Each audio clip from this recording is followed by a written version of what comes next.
Hello guys, இன்னைக்கு நம்ம ஜிம்மோட விஷயம் தான் பார்க்க போகிறோம். வென் யூ எனிமீஸ் யுவர் மாமா பார்ட் 14 போன பார்ட் இதோட கம்ப்ளீட் பண்ணியிருந்தானா வான் அப்படியே உணர்ச்சி வசம் பொங்கி ரொம்ப ஃபீல் ஆகி ஜிம்மிக்கிட்ட பேசிகிட்டு இருந்திருப்பா. அவள் பேச பேச ஜிம்முன்னு ஒரு வகையில் ஃபீல் ஆகிருந்திருப்பான். அதோட அந்த பாட்டை வந்து நான் கம்ப்ளீட் பண்ணியிருந்தேன். So let's continue the part 14. So இந்த பாட்டோட ஸ்டார்டிங் சீன்லேயே ஜிம்முன்னு அப்படியே உன்னோட கண்ணத்தை பிடிச்சிட்டு, சரிடி புரியுது, அழுகாத, நீ அழுதாலே எனக்கு ஒரு மாதிரி இருக்குது அப்படின்னு நினச்சலாம், வலிக்குது, அழுகாத, நான் அழுத உனக்கேண்டா நெஞ்சு வலிக்குது. அதான் சொன்னல நெஞ்சு உள்ள நீ இருக்குன்னு, வலிக்கத்தான் செய்யும். என்ன சும்மன் காமெடி பண்ணுறியா? இல்லைனா என்னை வச்சு ஏதாவது ப்ராங்க் ஷோ பண்ணிகிட்ருக்கியா? ஏய், என்னை பார்த்தா என்ன ப்ராங்க் ஷோ பண்ணுறவங்க மாதிரி தெரியுது? நான் எவ்வளோ சீரியஸாக பேசிகிட்டு இருக்கேன், நீ என்னடி இப்படி?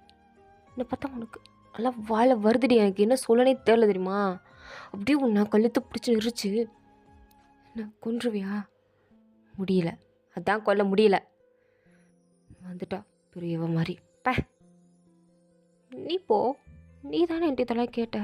நான் ஒன்றும் பிருத்வி என்கேஜ்மெண்ட்டில் வரமாட்டேன், நான் ரூம்குள்ளே தான் இருப்பேன். நீ என்ன பண்ணாலும் சரி. ஓ, என்ன பண்ணாலும் சரி, என்ன பண்ணாலும் வரமாட்டேன், வரமாட்டேன், என்ன பண்ணாலும். ஆமாம், இப்போ நீ கிட்ட வர, தள்ளி நில்லு. நான் கிட்ட வந்தால் உனக்கு என்ன? அதை என்னனாலும் பண்ணுன்னு சொல்லிட்டே தான் பெர்மிஷன் கொடுத்துட்டேடி. என்னனாலும் பண்ணிக்கோன்னு. அப்போ நான் என்னனாலும் பண்ணிக்கவா? கொன்றுவேன். நான் அந்த அர்த்தத்தில் சொல்ல வரல. நீயும் அந்த மாதிரி இங்கே வந்தேன்னு வச்சுக்கோயேன், அழுகு மாதிரியே சொல்கிறான், போயிரு. நான் அதில் சொல்லலை அப்படின்ட்டு வான் ஒரு மாதிரி பயந்துட்டு அப்படியே பின்னாடி ரெஸ்ட் ரூம் கிட்டே ஓடி போகிறா ஒழிஞ்சிக்கலான்னு. அவன் உடனே கையை பிடிச்சிடுத்து. நான் ஓவராக பண்ணக்கூடாது சரியா? நீ என்கேஜ்மெண்ட்டுக்கு வரணும். நான் வர வைப்பேன்.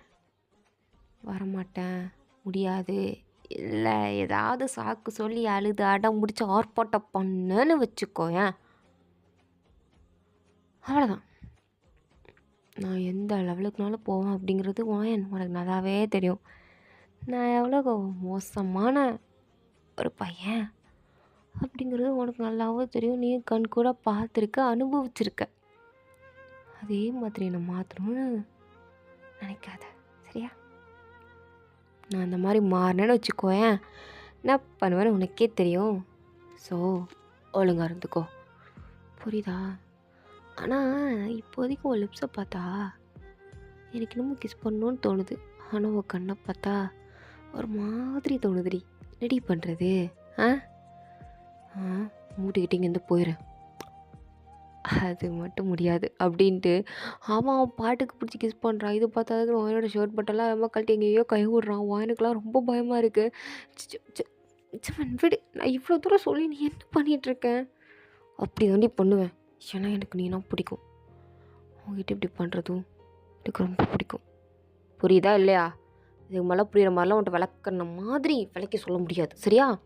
நீயும் புரிஞ்சுக்கிட்டா நல்லது. சும்மா என்ன பண்ணுறேன்னா உன்கிட்ட பண்ண வேண்டியது உன்கிட்ட பண்ணாமல் எவட்டடி போய் பண்ணுறது? நீ ஓவராக போகிற ஜிம்மன். பரவாயில்ல, நான் தானே உனக்கு கல்யாணம் பண்ணிக்க போகிறேன். நான் ஓவராக போனேன் என்ன, லிமிட்டோட இருந்தா என்ன, ஐ டோன்ட் கேர். நீ எனக்கு தான், எனக்கு தான், நான் உனக்கு தான். அதை யாராலையும் மாற்ற முடியாது. நீ என்னோட வயன், புரியுதா? அதை நீ ஏன் நினச்சாலும் ஒன்றும் கழிக்க முடியாது, புரியுதா? நீ எந்த ஓடி போகிற மாதிரி தெரியுது, அதனால கையில் ஹேண்ட் கஃப் போட்டு உன்னை இங்கே உட்கார வச்சா தான் நீ சரிப்பட்டு வருவேன். போட்டுருவோமா கையில் ஹேண்ட் கஃபை? ஆக்சுவலாக உன் கையில் நான் ரிங்கு தாண்டி போடணும். இனி இப்போ இந்த ஹேண்ட் கஃப் போட வச்சுட்ட பற்றியா? ச்சே, ஏன்னா இப்படி இருக்கியோ, உன்னை எப்பெல்லாம் வச்சு பார்த்துன்னு நினச்சா அப்படி கைதி மாதிரி உட்கார வைக்கிறேனே, கஷ்டமாக தான் இருக்குது. பரவாயில்ல, நீ வேணும்ல, பண்ணுவோம். நீ என்ன பண்ணிகிட்ருக்க? கேப்லாம் போடாத ப்ளீஸ், விட்டுரு, நான் போகணும். உனக்கே புரிய மாட்டேங்குது, என்னை நம்பி நிறைய எம்ப்ளாயிஸ்லாம் இருக்காங்க, நான் அந்த பிஸ்னஸை ரன் பண்ணணும். நீ என்ன இப்படி பண்ணிகிட்ருக்க? எனக்கு தான் இங்கே இருக்க பிடிக்கலன்னு சொல்கிறேன்ல, எனக்கு இங்கே இருக்கும் பிடிக்கல, உன்னையும் பிடிக்கல. ஒழுங்கா இங்கேருந்து தள்ளி நில்லு, நான் போகணும், என்னை விட்டுரு. அப்புறம் உன்னை விட்டுறதுக்காட்டி கஷ்டப்பட்டு உன்னை தேடி கண்டுபிடிச்சி அந்த பார்லேருந்து அலைக்க தூக்கிட்டு வந்தேன். அவனை இப்படி அசால்ட்டாக விட்றதுக்கு? ஆ இங்கே பாரு ஜிமன், ஒரு விஷயத்த நல்லா புரிஞ்சுக்கோ. நீ என்னை ஃபோர்ஸ் பண்ண எனக்கு உனக்கு பிடிக்காம தான் போகும். உனக்கு பிடிக்காது சரியா? நீ எவ்வளோ என்னை ஃபோர்ஸ் பண்ணுறியோ அந்தளவுக்கு நான் ஹர்ட் பண்ண தான் செய்வேன். லைக் பண்ண மாட்டேன்.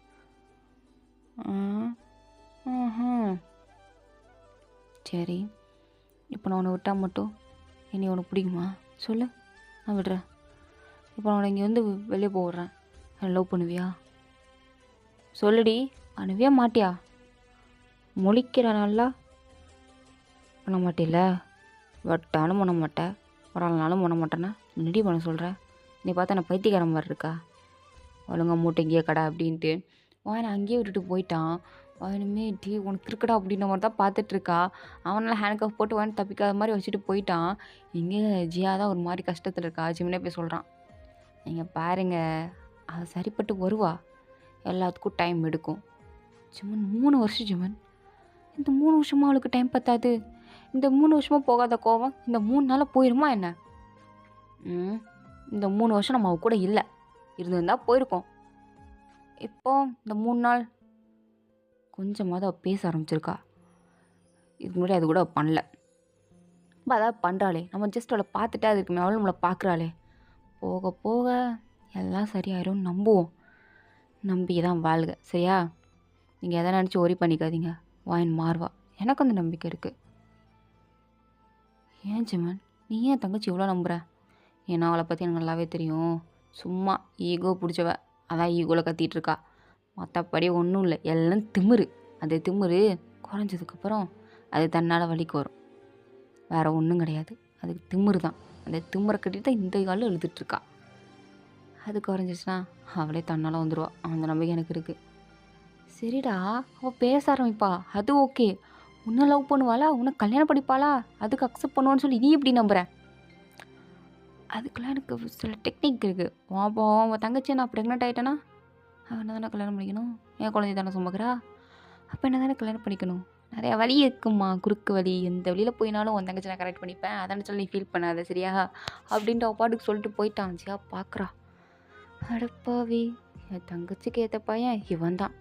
என் தங்கச்சிக்கு எவ்வளோ திமிரு இருக்குன்னு எனக்கு தெரியாது. ஆனால் ஜிம்மன், அவள் திமிரு உங்ககிட்ட பழிக்காதுன்னு மட்டும் எனக்கு தெரிஞ்சு போச்சு அப்படின்ற மாதிரி அவள் பார்த்துட்ருக்கா. தேங்க வந்து நடி அவனை பார்த்துட்ருக்க?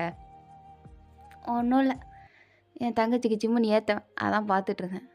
ஓ அப்படியா? அது எங்களுக்கு முன்னாடியே தெரியும். ஓஹோ, சாருக்கு முன்னாடியே தெரியுமோ? ஆமாம், எனக்கு ஏற்றவ நீ அப்படின்னு எனக்கு தெரியும் போது இதெல்லாம் தெரியும். டி ஓவராக உருட்டாத போ அப்படின்ட்டு தேங்க தள்ளிவிட்டு அங்கேருந்து போயிட்டுருக்கா. அப்போ தான் ஜங்குக்கு வந்து ஜிம்மன் கிட்டே போய், நீ எதுக்கு தேவையில்லாம வானுக்கு ஹேண்ட் கஃப்லாம் போட்டு வச்சுருக்க? தப்பிச்சு போயிடக்கூடாதுல்ல, அதுக்கு தான் போட்டு வச்சுருக்கேன். இங்கே பாருண்ணா, நீ தேவையெல்லாம் பண்ணுற. நம்ம இப்படி பண்ண தான் நம்ம மேலே இருக்க வெறுப்பு இன்னுமே அவளுக்கு அதிகமாகும். இது தேவையில்லாத வேலை எனக்கு தெரிஞ்சு. எதிரா தேவையில்லாத வேலை? இது தேவையில்லாத வேலை நீ சொல்கிறியா? நான் மட்டும் இப்போ அது போலன்னு வச்சுக்கோயேன், கண்டிப்பாக தப்பிச்சு போயிடுவா. அதுக்கடுத்து அவளை கண்டே பிடிக்க முடியாது. கண்டுபிடிச்சா நம்ம கூட வரமாட்டான். அவளை சுற்றி எத்தனை பாடியார்ட்ஸ் எத்தனை பேர் இருக்காங்கன்னு உனக்கு தெரியும்ல? தெரிஞ்சுட்டுமா நீ இப்படி பேசுகிற? ஆச்சரியமாக தான்டா இருக்குது. அதெல்லாம் அண்ணா அப்படின்னு பேசிகிட்டு இருக்கும்போதே வீட்டுக்குள்ளே ஒரு புது கேரக்டர் அப்படியே என்ட்ரி கொடுக்குது. யாரா அப்படின்ட்டு எல்லாரும் சுற்றி பார்க்குறாங்க. பார்த்தா அவனோட பேர் வினோவான். ஸோ வினோ வந்து நிற்கிறான். பார்க்குறதுக்கே ஆள் கொஞ்சம் பல்காக தான் இருக்கான். அவனை பார்த்ததும் எல்லாருமே யார் இவன் அப்படின்னு மாதிரி பார்த்துட்ருக்கா. ஜிம்மன் வேற, தம்பி யார் அட்ரஸ் மாதிரி வந்துட்டியாப்பா? ஹலோ, நான் ஒன்றும் அட்ரஸ் மாதிரிலாம் வரல. ஓ, அட்ரஸ் மாதிரி வரலையா? சரி, அப்புறம் எதுக்கு இங்கே வந்திருக்க? எங்கள் வீட்டுக்கு எதுக்கு வந்திருக்க? ஓ, கெஸ்ட்டோ. அம்மா, இவன் நம்ம தான் தூரத்து சொந்தமாம்மா. எங்கேஜ்மெண்ட்டுக்கு எதாவது வந்திருக்கானா என்ன? இல்லையாடா, அப்படி ஒன்றும் எனக்கு தெரில. உங்கள் சித்திட்ட போய் கேளு, சித்தி சொந்தக்காரங்களாக இருக்க போகிறாங்க. ஓ சித்தி அப்படியா? இல்லைடா, உங்கள் அத்தைகிட்ட கேளு அப்படின்போது, ஐயோ எத்தனை பேர்ட்ட தான் கேட்குறது?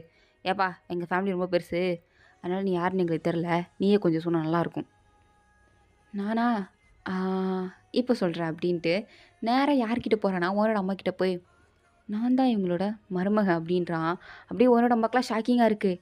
எப்போ தம்பி என்ன பேசிகிட்டு இருக்கேன்? என் மருமகன் தான் இருக்கான் பாரு, இவன் தான்.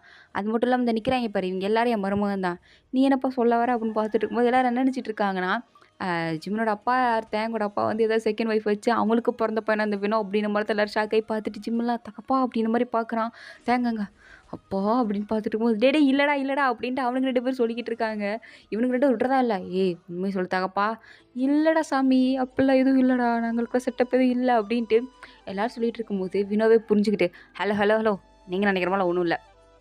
நான் இவங்க மருமக அப்படின்னு சொல்ல வந்தேன்னா இவங்க பொண்ணோட ஹஸ்பண்ட் அப்படின்றான். என்னது ஹஸ்பண்டா? டேய் நான் தான்டா ஹஸ்பண்ட் அப்படின்ட்டு தேங்க வந்து சொல்லிக்கிட்டு இருக்கான். ஹலோ யார் சார் நீங்கள் சொல்கிறீங்க? அந்தா ஜியா அவன் என் பொண்டாட்டி. நான் அவங்கள சொல்லலை சார். அப்புறம் யாரை சொல்கிற? இவ்வளோ ரெண்டாவது பண்ணுவாயன் அவன் தான் என் பொண்டாட்டி அப்படின்றான். இதை கேட்டதும் அவ்வளோதான். அப்படியே குடும்பமே ஒரு செகண்ட் சைலண்ட்டாக நின்று இவனையே பார்த்துட்ருக்கு. ஜிம்முனுக்கெல்லாம் அவ்வளோதான். ஏதோ நெஞ்சுக்குள்ளே எவனோ பாறாங்களை தூக்கி போட்ட மாதிரி இருக்குது. அப்படியே மனசே சுக்கு நூறாக உடஞ்சி போச்சு. ஒரு மாதிரி ஸ்டன்னாகி நின்று பார்த்துட்ருக்கான். அவன் சும்மா இல்லாமல் என்ன என்ன எல்லாம் ஷாக் ஆகுறீங்க? அப்போது ஜங்குக்கு தான் போய் என்ன நீ விளையாடுறியா? எங்கள் வாய்னுக்கு என்ன கல்யாணம் ஆயிடுச்சுன்னு சொல்ல வரியா? ஆமாம் சார் நான் தான் அவளோட ஹஸ்பண்ட். அவள் என்னோடய ஒய்ஃப் தான். இது எப்படி நாங்கள் நம்புறது? தெரியும் நீங்கள் இதை நம்ப மாட்டீங்க அப்படின்ட்டு. அதுக்கு தான் நான் ப்ரூஃப் வச்சுருக்கேன். அப்படியா என்ன ப்ரூஃப் வச்சுருக்க? காமி இந்த பாருங்க அப்படின்ட்டு வெட்டிங் ஃபோட்டோவை எடுத்து நீட்டுறான். அதில் நிற்கிறது ஒயன் தான். அப்படியே ஒரு செகண்ட் கன்ஃபார்ம் ஆகிடுச்சு. ஏன்னா வெட்டிங் ஃபோட்டோ காமிச்சதுக்கப்புறம் யாருக்கு இதெல்லாம் இருக்கும் நம்பிக்கை வராமல் இருக்கும்? எல்லாருக்கும் ஒரு மாதிரி நம்பிக்கை வர ஆரம்பிச்சிருச்சு. அப்படியே ஜிம்மில் தான் எல்லாரும் திரும்பி பார்க்குறாங்க. அவன் அவ்வளோதான் ஒரு மாதிரி நொறுங்கிட்டான். அப்படியே அவனே பார்த்துட்டு நேரம் அவன் சட்டையை பிடிச்சி ஏய் உண்மை சொல்லு, ஃபோன் அவனை நடிக்க கூப்பிட்டாளா? எவ்வளோடா காசு கொடுத்தா? சொல்லு எவ்வளோ காசு கொடுத்தா? ஹலோ யார் நீங்கள்? ஓ நீ தான் இந்த ஜிம்மனா?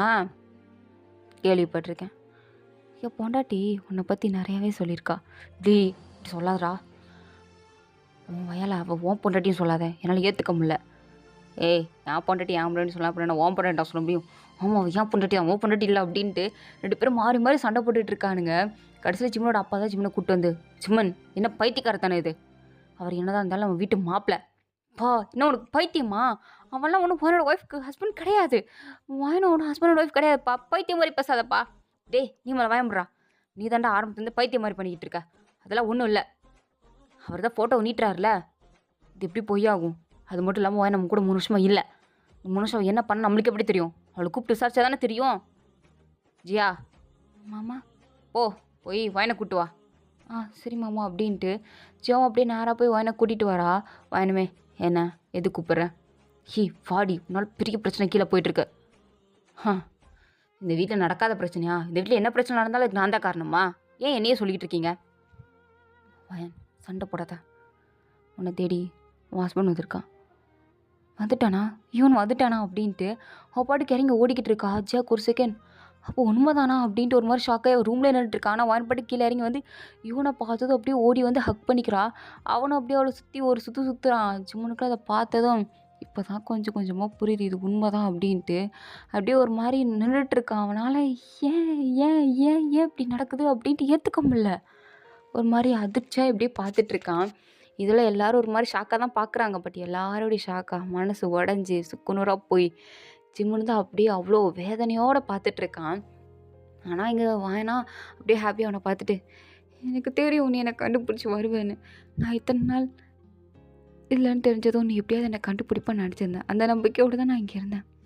அதே மாதிரி நீ என்னை கண்டுபிடிச்சி வந்துட்டேன். தேங்க்ஸ் யூ தேங்க்ஸ் அப்படின்னு இருக்கா அவனும். என்னை கண்டுபிடிக்க வேண்டியது என்னோட கடமைடி. என்ன கண்டுபிடிக்காம நான் எப்படி இருப்பேன்? நீ தான் என் பொண்டாட்டியாச்சு அப்படின்ட்டு 2 பேரும் ஓவராக பண்ணுறாங்க. சும்மா அவ்வளோ வெறியாகுது. ஒரு மாதிரி கொலை வெறியில் கையில் எதையோ வச்சு அப்படியே ப்ரெஸ் பண்ணிகிட்டு இருக்கான். ப்ரெஸ் பண்ண கீழே அப்படியே ஒரு சொட்டாக ரத்தம் வந்துட்டுருக்கு. பட் அது யாரும் நோட் பண்ணல. ஆனால் கீழேருந்து ரத்தம் மட்டும் சுட்டிகிட்டே இருக்குது. இங்கே எல்லோரும் அப்படியே ஷாக்காகி பார்த்துட்டு இருக்கும்போது வானோட அம்மா தான் ஸ்டார்ட் பண்ணுறாங்க. என்னவா என்னது என்னதுன்னா இவர் தான் என்னோட ஹஸ்பண்ட்.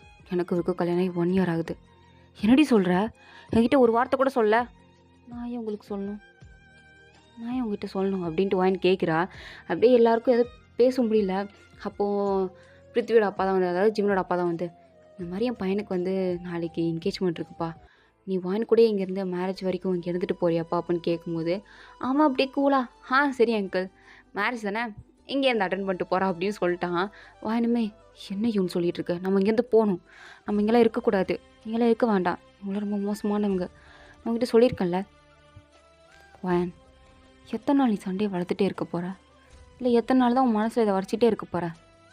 என்னைக்காவது ஒரு நாள் இதெல்லாம் மறந்து தான் ஆகணும். உனக்கு அம்மா அப்பா முக்கியம் இல்லையா, ஃபேமிலி முக்கியம் இல்லையா, நீ எல்லாத்தையும் ஏற்றுக்கோ அப்படின்னு சொல்லும்போது வான் எதுவுமே சொல்லாமல் நிற்கிறா. ஏனோ நாங்கள் இங்கேயே இருக்கிறோம் அப்படின்ட்டு ஒத்துக்கிட்டான். இத்தனை நாள் சும்மா படித்து கெஞ்சி கெஞ்சி கூத்தாடி இருப்பான். ஒன்றும் கழிச்சிருக்காது. வான் இருந்திருப்பான். ஆனால் இவன் சொன்ன 2 வாரத்துலேயே வான் அப்படியே சைலண்ட்டாக அதை கேட்டுட்டு அமைதியாக நிற்கிறத பார்த்ததும் ஜிம்மனுக்கெல்லாம் அவ்வளோதான் கல்லேருந்து கண்ணீராக அப்படியே ஊற்றிட்டு இருக்கு. அப்போ தான் பிருத்வி கீழே பார்க்குறான். என்னடா இது ரத்தமாக இருக்குது, இதெல்லாம் எங்கேருந்து வருது அப்படின்னு பார்த்தா ஜிம்மன் கையிலேருந்து வந்துட்டுருக்கு. ஜிம்மன் ஆக்சுவலாக கைக்குள்ளே கத்தி வச்சுருக்கான். ஸோ அதை ப்ரெஸ் பண்ண தான் இது வந்துட்டுருக்கு. உடனே பிருத்வி அப்படியே கையை பிடிச்சான்னா என்ன பண்ணிகிட்ருக்க அப்படின்ட்டு எல்லாரும் அவன் கையை தான் இழுக்கலான்னு பார்க்குறாங்க. பட் அவன் டைட்டாக அந்த கத்தியை பிடிக்கிறதால அவனால் எல்லாரும் இழுக்கவே முடியல. ரத்தம் பாட்டுக்கு சொட்டிக்கிட்டே இருக்குது. ஜிம்மனோட அம்மாலாம் அழுகுறாங்க. டே விடுறா, இவ்வளோ ரத்தம் வருதுடா, ஏன்டா அப்படி பண்ணுற, விடுடா ஜிம்மன், எனக்கு புரியுது ஜிம்மன் ஒரு நிலமை, விடு ஜிம்மன் அப்படின்ட்டு எல்லாரும் கதறாங்க. ஸோ இதோட இந்த பார்ட் வந்து கம்ப்ளீட் ஆகுது. தேங்க்யூ ஃபார் வாட்சிங். உங்களுக்கு பிடிச்சிருந்தா லைக் பண்ணுங்கள். ப்ளீஸ் மந்திரம் எல்லோரும் சப்ஸ்கிரைப் பண்ணுங்கள். Okay what